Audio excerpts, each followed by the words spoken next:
분위기 바꿔볼게요. 어머나! 안재모 씨! 하대현 평론가님, 안재모 하면 중절모. 안재모, 중절모 막 생각나는 거 아니에요, 진짜? 그렇죠. 안재모 씨가 과거 2002년에 드라마 야인 시대에서 김두한 역할로 엄청난 인기를 끌었었죠. 당시 시청률이 51.8%. 대박 사건. 완전히 국민 드라마였었거든요. 와. 그래서 안재모 씨가 당시에 24살 나이로 역대 최연소 연기대상을 받기도 했었습니다. 그랬어요? 국내에서 엄청난 이제 선풍적인 인기를 끌었는데 진짜 어디 가나 중절모 쓰고 다니나. 네. 그런데 안재모 씨가 한국뿐만이 아니라 몽골에서 왜? 한국 이상의 인기를 누렸다는 거예요. 그래요? 아까 한국 내 시청률이 51.8%라고 말씀드렸잖아요. 네. 몽골에서는 80%였었다고 합니다. 완전 국민 드라마였다는 거예요. 진짜요? 네, 그래서 안재모 씨가 몽골에서 활동까지 했었는데 와. 그때 몽골에서 영화 찍을 때 현지에서 역대 최고 몸값을 받았다라고 했었고 몽골에서 거의 국빈 대우를 해가지고 국빈 대우요? 몽골 대통령이 안재모 씨한테 땅과 별장을 선물해주겠다라고 했는데 내가 또 언제 여기 다시 올 일이 있을까 싶어서 그 땅과 별장을 당시에는 안 받았다. 그런 얘기를 하기도 했었어요. 야, 왜 좀 받지요? 세상에 그만큼 진짜 마음이 또 선하신 분 같다는 생각도 드는데, 근데 박서모 변호사님, 우리가 알지 못한 뒷얘기가 있다면서요? 알려지지 않은 어떤 거예요? 안재모 씨가 처음 연기를 한다고 했을 때 집안의 반대가 만만치 않았다고 합니다. 이 부모님은 안재모 씨가 공부를 하길 바랬었다고 하는데 이때 안재모 씨가 연기자의 꿈을 이룰 수 있도록 도와준 사람이 있다고 하는데 누구인지 영상으로 보시겠습니다. 하하, 네네. 저희 사형제 막내인데 위에 큰형 둘째형이 다 그때 지금은 의사예요. 의대 가라고 그렇게 공부를 하라고 하셨었는데 어떻게 보면 끊임없이 진짜 공부하는 그 모습에 제가 이미 지쳤는지 몰라요. 그럴 수도 있겠다. 나 그러지 않겠다. 처음 배우의 꿈을 갖게 된 것도 어떻게 보면은 안양예고 연극역을 가겠다고 하는 친구가 있었어요. 한 명이. 연기에 대해서 연자도 모르니까 야. 그 친구 얘기 들으니까 입시 전문으로 좀 가르치는 학원이 있대요. 이제 시험이 한 달 반 정도 남을 때까지 저는 계속 반대를 하셔서 막 울먹울먹 해가면서 큰형한테 좀 얘기를 했어요. 나이 차이가 좀 나세요? 네, 큰형은 딱 띠동갑이거든요. 네. 나이 차이가 좀 있네. 네. 큰형이 학원비를 해주셨어요. 우와. 딱 TV에 나오고 나니까 아이고 야야 이 뭔 일 있고 야 어머님이 난리가. 아, 이런 일이 있었군요. 사형 조직 막내 아들인데 막둥이래요. 근데 유인경 평론가님이 세상에 보통 형제지간에는 뭐 형이 뭐뭐 했어요, 뭐뭐 해줬, 뭐 이럴 때는 형이 띠동갑이 형이 큰형이 해주셨어요. 막 이렇게 하면 근데 부모님께도 고마울 수 있지만 야 학비를 연기자 되는 길에 학비를 대는 큰형이 정말 고맙겠네요. 그렇죠. 대부분은 공부나 해라 이 자식아 뭐 이랬을 텐데. 꿀만 먹이 그럴 텐데. 예. 근데 그렇게 아름다운 형제해가 정말 아름다운 결말을 맞았습니다.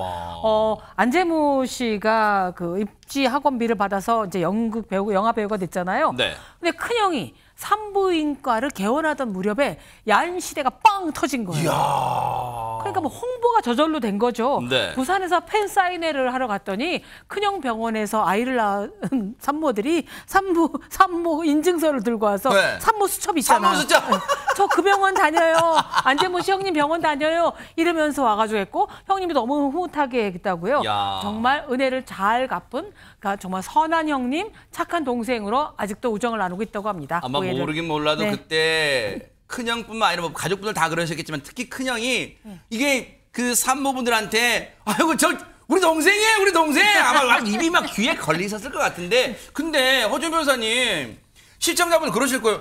저렇게 잘 나갔던 몽골에서는 국빈 대우까지 받았던 안재모 씨가 왜 한동안 우리 TV에서 볼 수가 없었지? 그런 생각하실 거예요. 안재모 씨가 연기자보다는 사업을 좀 하시는 바람에 저희 브라운관에서는 좀 한때 멀어지셨죠. 아, 그래요? 일본 진출 준비하다가 잘 안 되는 바람에 긴 공백기를 갖게 된 이후에 건강식품 사업을 했거든요. 그때 이제 아버지가 하던 가업을 물려받아서 본인이 홍보도 자기가 이제 얼굴이 알려진 배우니까 광고 모델도 하고 연구 개발도 하고 그래서 네. 열심히 사업을 했었다고 합니다. 네. 그런데 이 사업하려는 친구들, 회사 다니는 친구들 보면 그런 얘기 하잖아요.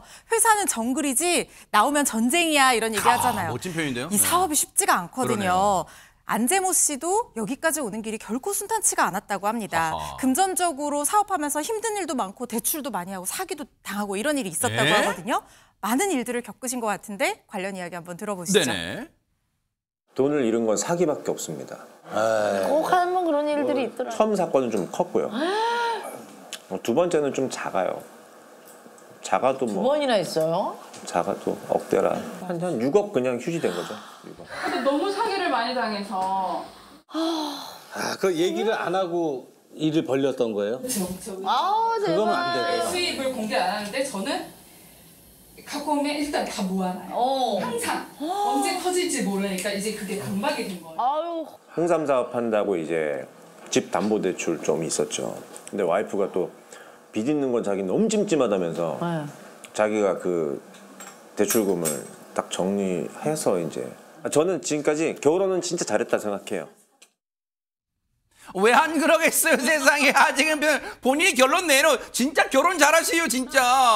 안재모 씨 말에 따르면 부인이 아니었으면 지금 집이 날아갔을 그러니까요, 뻔했다. 세상에. 그런 얘기가 되는 건데 그 결혼을 정말 뜻하지 않게 급 동거, 급 결혼 그렇게 했다고 합니다. 그래요? 안재모 씨가 뭐라고 그랬냐면 그 현재 부인을 과거에 미니홈피가 유행하던 시절에 네. 지인의 미니홈피를 찾아갔다가 거기에서 사진을 우연히 봤다는 거예요. 첫눈에 반했다고 합니다. 야, 미니시네 진짜. 지인한테 어머나. 소개해달라고 막 네. 이렇게 졸라서 결국 이제 만나게 됐는데 어느 날 이제 현재 그 부인을 집에 데려다주고 돌아가는 길에 어떤 남성을 우연히 딱 마주쳤는데 그 남성이 자기한테 말을 걸었다는 거예요.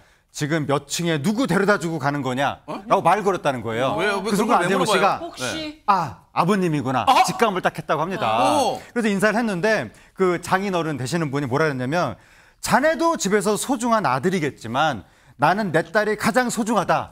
끝까지 책임질 거 아니면 그만 만나라. 라고 얘기하셨다는 거예요. 근데 그 말을 듣고 안재모 씨가 뭐라 그랬냐면 남자가 오기가 있지. 바로 그 다음날 짐을 싸서 아내를 우리 집으로 데리고 왔다라고 얘기했습니다. 네. 그래서 급 동거에 들어갔었다고 합니다. 약간 이 최진범 교수님도 이 안재모 씨 아내분의 아버님 그러니까 안재모 씨 장인어른의 그 마음 100번 이해할 것 같은데 지금 굉장히 그런 느낌이에요 지금. 당연히 그렇죠. 아하. 내 딸이 얼마나 소중한데 그렇죠. 함부로 그러냐 이렇게 얘기했겠죠 제가. 네네. 허락 못해 이랬을 겁니다 아마. 그런데 안재모 씨가 저렇게 이제 장인어른을 만나서 그렇게 결혼을 하게 됐는데 문제는 아까 얘기 나온 것처럼 안재모 씨가 뭐라 사기를 당했다는 거 아닙니까? 그러니까 이게 안재모 씨 입장에서는 본인은 충분히 이혼 사유가 된다고 생각하는 거예요. 이렇게 큰 돈을 잃었는데 아내가 그걸 계속 참아주고 있는 것 자체가 너무 고맙지 않겠어요? 자기가 잘못한 건 또 알고 있네요. 알고 네. 있어요. 안재모 씨가 사기만 2번 당했는데 재산을 수억 원대 재산을 잃게 되니까 부인이 그것도 참고 감싸준 아내에게 고맙다는 표현을 늘 하고 있어요. 네. 결혼 잘했다고 본인이 얘기하잖아요. 그러니까요, 네. 그럼이라고 보여지고 다만 방탕한 삶을 살다가 그런 건 아니잖아요. 물론 뭐 저도 사기를 당하거나 주식 투자를 이런 거는 좀 안 좋다고 보지만 그렇다고 뭐 술을 먹고 뭐 그렇죠. 도박을 하고 맞아요, 이런 건 맞아요. 아니니까. 잘해보려고 하다가 이제 그러니까 그랬으니까. 네. 행복으로 가족을 좀 행복하게 잘 살아보려는 의도를 가지고 한 거기 때문에 네. 그렇게 된 거라 아내에게 좀 미안한 마음은 있지만 아내가 그렇게 감싸준 거 고맙다고 얘기를 했고 안재모 씨 아내는요. 그러면 왜 사고를 친 저 남편을 계속 데리고 살아주는 걸까요? 네. 이유가 있습니다. 뭘까요? 안재모 씨가 장인어른을 모시고 살았대요. 근데 장인어른께서 갑자기 이제 돌아가시는 일이 있었는데 돌아가시자마자 촬영장에 가고 있는데 그 소식을 들은 거예요. 그런데 보통 이제 그래도 촬영이 임하고 오는 경우도 있잖아요. 근데 안재모 씨가 촬영 관계자에게 전화를 한 거예요. 아버님이 돌아가셔서 더 이상 촬영을 할 수 없으니까 양해 좀 해달라라고 하고 바로 돌아와서 아버님 장례를 끝까지 다 챙겨서 끝내줬다는 겁니다. 사유로서 맞췄다는 도리를 거예요. 다 했군요. 그러니까 이제 그 아내 되신 분 입장에서는 너무 힘든 시기잖아요. 아버지를 잃었으니까 그 시기에 남편이 직접 장례를 다 주관을 하고 그리고 네. 아내를 위로해주고 이런 것들 때문에 기대고 싶은 사람이라고 하는 마음이 든든하죠, 생겼다는 진짜. 거예요. 네. 그래서 너무 든든한 마음이 생겼고 안재모 씨는 지금의 한 가정으로서의 가장뿐만 아니라 아내와 사춘기 아들, 딸 두 자녀를 두고 있는데 둘 있어요, 슬라에. 행복하게 네. 살기 위해서 열심히 노력하고 있다고 합니다. 야, 멋지네요. 물론 우여곡절도 있었지만 정말 사랑꾼 이미지, 사랑꾼의 어떤 면모를 그대로 간직하고 있는 안재모 씨니까 앞으로 내친 김에 꼭 사업도 좋지만요. 잘하는, 정말 본인이 잘하는, 그렇게 되고 싶었던 배우로서 이렇게 다시 한번 TV, 영화에서 팬분들과 만나는 기회가 오기를 뉴스파이터가 응원해 보도록 하겠습니다. 멋집니다.